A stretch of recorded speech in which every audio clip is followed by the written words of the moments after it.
کہ ہندی کے لوگوں ہندی کو سنوارو، اردو اور ہندی دونوں جوڑواں بہن ہے، اگر اردو مر گئی تو ہندی بھی زندہ نہیں رہ سکتی ہے۔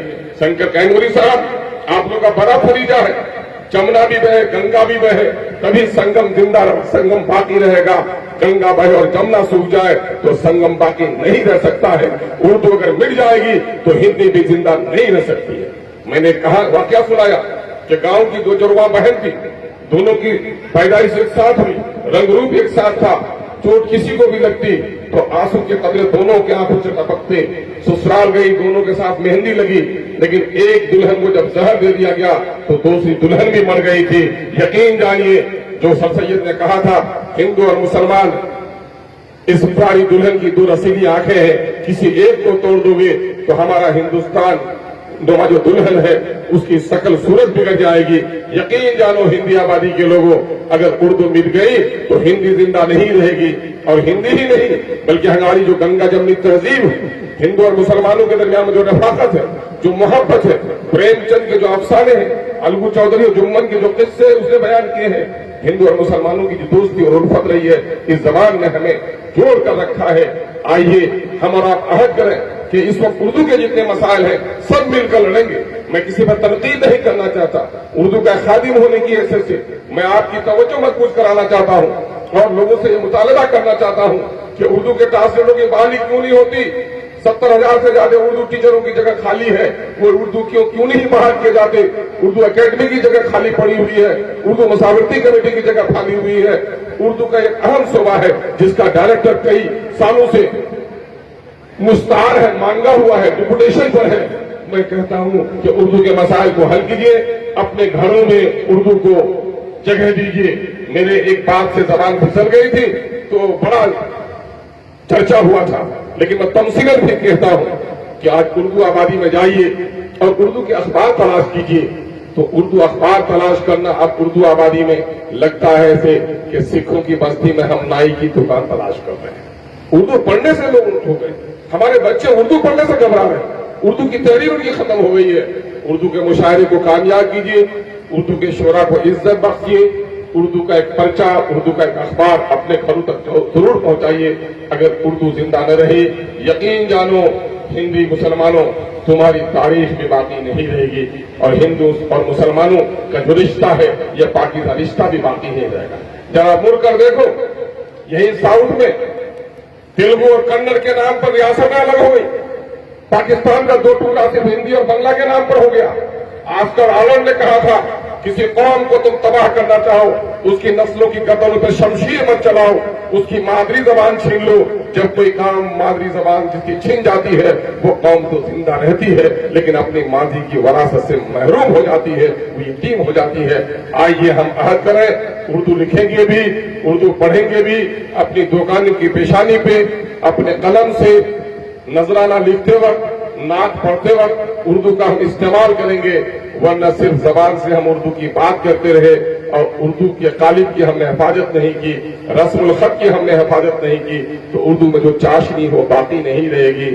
اردو زندہ باد۔ آج کا یہ بہترین فضل مشاعرہ زندہ باد۔ بہت بہت شکریہ۔ سلام آداب۔